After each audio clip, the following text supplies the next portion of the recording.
শুভ সকাল, আমন্ত্রণ জানাচ্ছি সংবাদ পর্যালোচনা ভিত্তিক আরটিভির নিয়মিত আয়োজন আজ পত্রিকায়। সঙ্গে আছে ডক্টর তৌহিদুল হক। সংবাদ বিশ্লেষণে আজ আমাদের সঙ্গে যোগ দিচ্ছেন সিনিয়র সাংবাদিক AKM রেজাউল করিম। রেজাউল করিম, আপনাকে অনুষ্ঠানে স্বাগত জানাচ্ছি।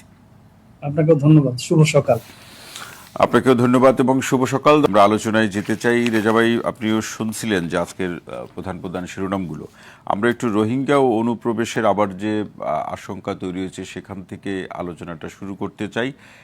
এক তো আপনি জানেন যে মাননীয় প্রধানমন্ত্রীর চীন সফরে রোহিঙ্গা প্রত্যাবর্তনের বিষয় নিয়ে আলোচনা হয়েছে এবং চীনের যে বক্তব্য কোট তারা সর্বোচ্চ সহযোগিতা করবে এই আশা তারা ব্যক্ত করেছে। কিন্তু আজকে এসে আমরা যে আশঙ্কার আবার অনুপ্রবেশের যে আশঙ্কা করছি এটি আসলে কি পরিস্থিতি ইঙ্গিত করছে এবং এর সমাধানও বা কোথায়, শুনতে চাই আপনাকে। ধন্যবাদ। আসলে রোহিঙ্গা সমস্যাটি তো বাংলাদেশে প্রায় 3 যুগের কাছাকাছি আর কি, এবং সবচেয়ে মুশকিল হচ্ছে যে এই সমস্যা দিন দিন প্রকট হচ্ছে, কোনো সমাধানের রাস্তাটা খুঁজে পাওয়া যাচ্ছে না। তো আমি মনে করি যে রোহিঙ্গা সমস্যাটিকে যেভাবে ম্যানেজ করা দরকার, ডিল করা দরকার, আমাদের নেতৃত্বের সেই জায়গাটিতে দুর্বলতা রয়েছে।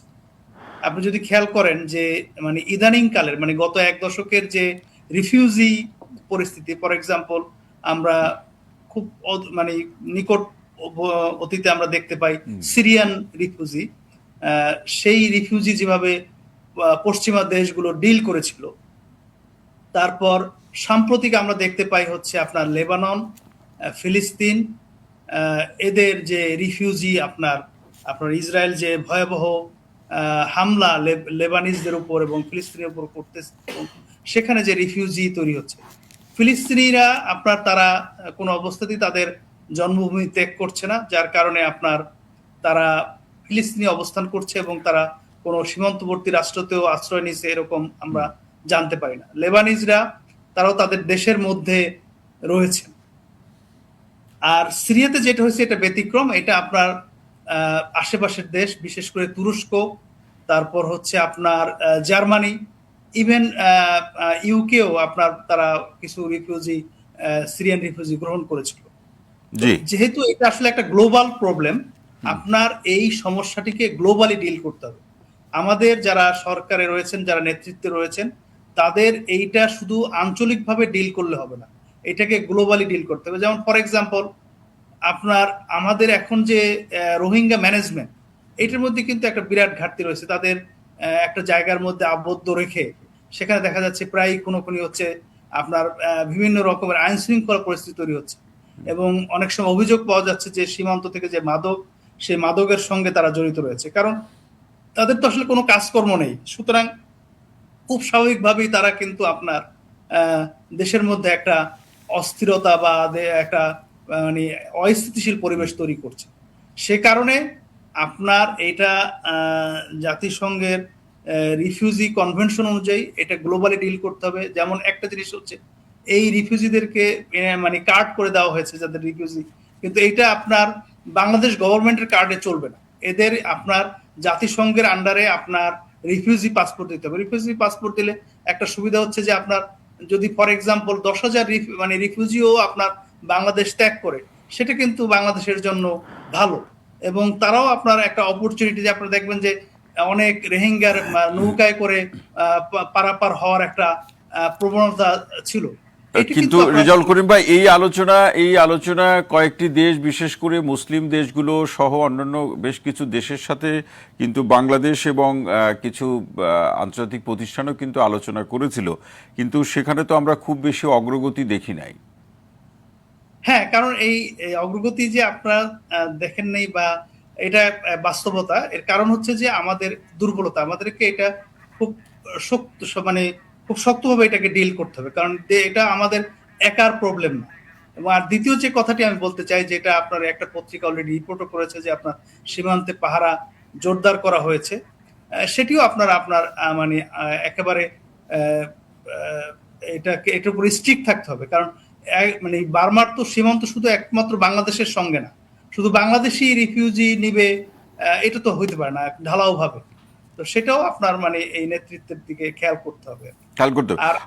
আরেকটি বিষয় রেজাবে আপনি বলছিলেন যে আসলে এদেরকে তার অর্থাৎ যারা রোহিঙ্গা হিসেবে বাংলাদেশের আশ্রয়ে আছেন তাদেরকে মিয়ানমারে ফিরিয়ে নিয়ে যাওয়ার প্রশ্নে আশেপাশের যে শক্তিশালী রাষ্ট্রগুলো তাদের সমন্বিত সহযোগিতা প্রয়োজন। পাশাপাশি আপনি একটা গুরুত্বপূর্ণ পয়েন্ট বলেছেন যে বিভিন্ন বড় রাষ্ট্রগুলো বা জাতিসংঘ সহ আন্তর্জাতিক সংস্থাগুলো তাদের খাদ্য অর্থ সহযোগিতা দিচ্ছে, কিন্তু সবাই মিলে মিয়ানমারকে একযোগে এক ধরনের কূটনৈতিক চাপ তৈরি করে তাদেরকে ফিরিয়ে নেওয়ার প্রশ্নে আমরা যতটা তৎপর হয়ে খাদ্য এবং অর্থ সহযোগিতা দিচ্ছে, ফিরিয়ে নেওয়ার প্রশ্নে কিন্তু ততটা তৎপরতা দেখি না।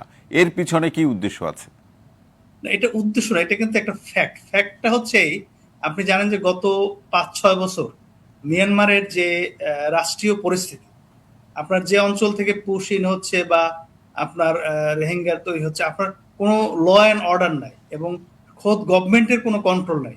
আপনার বিভিন্ন সন্ত্রাসী সংগঠন রয়েছে এখানে। আপনার মিয়ানমারের স্থিতিশীল অবস্থা তৈরি না হওয়া পর্যন্ত ইভেন চায়না তারা কিছু করতে পারবে বলে আমি মনে করি না, কারণ এটা তো গভর্নমেন্টের হাতে নেই।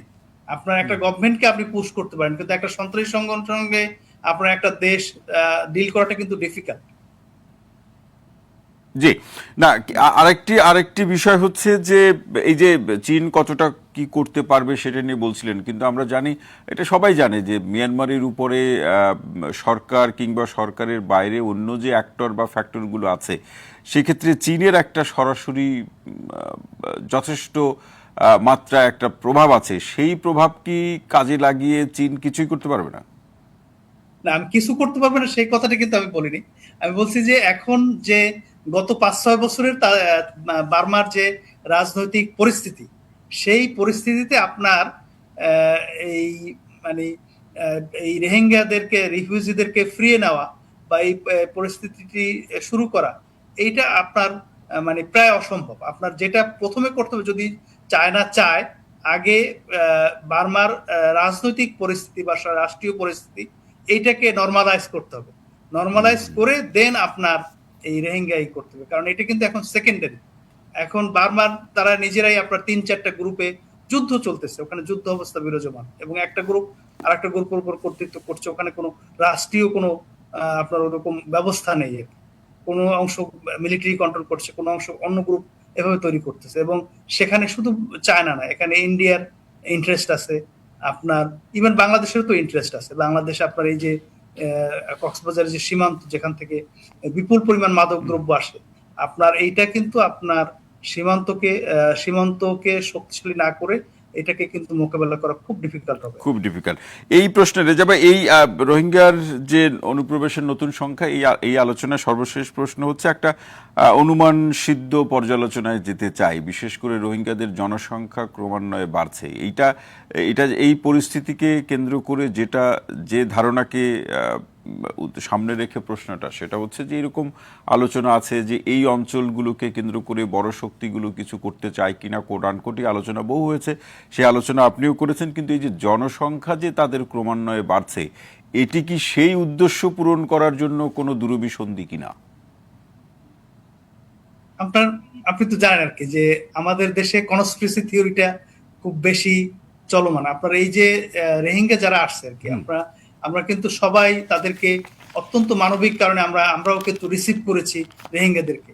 আর এই রোহিঙ্গাদের যে আপনার জনসংখ্যা বাড়বে, এটাও তো আপনার একটা মানে মানে হিউম্যান নেচার, খুব স্বাভাবিক ঘটনা।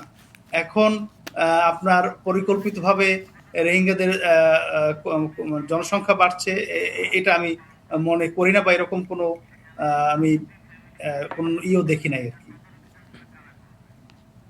জি, না, এটি আপনি ঠিকই বলেছেন, কিন্তু মানে সন্দেহের জায়গাটা হচ্ছে যে জন্ম নিয়ন্ত্রণের প্রসঙ্গ বা পরিকল্পনাগুলো ব্যবহার করা, যেটা গড় দেখা যাচ্ছে এক একটি পরিবারে 10 থেকে 12 জন তার সন্তান রয়েছে। স্বাভাবিক ব্যাপার এদেরকে একটা শৃঙ্খলার মধ্যে নিয়ে আসা। এটি নিয়ে আসতে পারলে তো আমার এই অঞ্চলগুলোতে নানা ধরনের অস্থিরতা বাড়বে, যেটা আপনি শুরুতেই বলছিলেন। সেই অস্থিরতা তো ওই অঞ্চলগুলোর মধ্যে সীমিত থাকবে না, এটা আমার পুরো দেশের মধ্যে নানা প্রক্রিয়ায় ছড়িয়ে পড়ার একটা আশঙ্কা আছে। হ্যাঁ, এইটাই আমি বারবার বলতে চাচ্ছি যে আপনার যে একটা ইফেক্টিভ বা গুড ম্যানেজমেন্ট এই রিফিউজিদের, সেইটা আমাদের নেতৃত্ব আপনার মানে মানে এতদিন ধরে আপনার ফেল করছে। কিন্তু আমরা আশা করি যে নতুন যে গভর্নমেন্ট আসছে তারা আপনার এই ব্যাপারে উদ্যোগী হবে। যেমন ধরেন 10টা বাচ্চা, এটা তো আপনার একটা অ্যাবসার্ড। আপনার যেমন ধরেন চায়নাতে একটা আইন করা হয়েছিল যে আপনার মানে যখন জনসংখ্যা খুব বৃদ্ধি হচ্ছিল যে একটা বেশি বাচ্চা নিতে পারবে না। তো সেরকম আপনার হয়তো আইন করা যেতে পারে বা কিছু, বা আপনার বিশেষ করে যে মেডিকেল ক্যাম্পগুলো আছে বা আপনার অ্যাওয়ারনেস প্রোগ্রাম, সেই বিষয়গুলোর দিকে আপনার একটা শক্ত শক্ত মনিটরিং করা প্রয়োজন। পাশাপাশি আমার তারা যে এলাকাগুলোতে আছে বা আশপাশের এলাকাগুলোতে, তো এলাকাগুলো বাংলাদেশের পর্যটন এলাকা, কিংবা সেখানে দেশি বিদেশি পর্যটকরা আসেন নানাভাবে, তাদের এই যে পর্যটক হিসাবে আসার ক্ষেত্রে কি নেতিবাচক কোনো পরিস্থিতি বা বাস্তবতা তৈরি হতে পারে? হ্যাঁ, যদি সরকার ফেল করে তাদেরকে, ওই যে আমি যেটা বললাম গুড ম্যানেজমেন্ট, তাহলে তো অবশ্যই নেতিবাচক প্রভাব তৈরি হতে পারে আর কি। তো ইতিপূর্বে আমরা কিছু পরিকল্পনা দেখেছি যে তাদেরকে একটা দ্বীপে নিয়ে যাওয়া হয়েছে। আমাদের তো আল্লাহ মানে আপনি হয়তো জানেন যে বাংলাদেশে কিন্তু বেশ কিছু নতুন নতুন দ্বীপ তৈরি হচ্ছে আর কি। তো আপনার কিন্তু যেটাই আমরা করি না কেন আমাদেরকে গুড ম্যানেজমেন্ট করতে হবে। এবং আরেকটা জিনিস হচ্ছে যে আমরা শুধু তাদেরকে খাওয়া পড়া দিয়ে গেলাম, তাদেরকে আপনার ওই ওই আবাসন কেন্দ্রিক কোনো কাজে লাগানো যায় কিনা এবং এডুকেট করা। আপনার মনে করেন যে এই মানে আপনার যেসব বেআইনি কার্যকলাপ, এটা কিন্তু জ্ঞানের অভাব থেকেও হয়। যদি এডুকেট করা যায় আর কি, আপনি দেখবেন যে বাইরের দেশগুলোতে কারাগারেও লেখাপড়ার একটা ব্যবস্থা রয়েছে, আমাদের দেশেও আছে, যদিও সেটার ফ্যাসিলিটিস কম। কিন্তু আপনার যেহেতু এই রিফিউজি ক্যাম্পগুলোতে আপনার শিক্ষা, চিকিৎসা, তারপর আপনার এইসব বিষয়গুলো নিশ্চিত করা দরকার। নিশ্চিত করা দরকার। তাহলে এটা করতে পারলে হয়তো একটা স্বস্তি আসবে।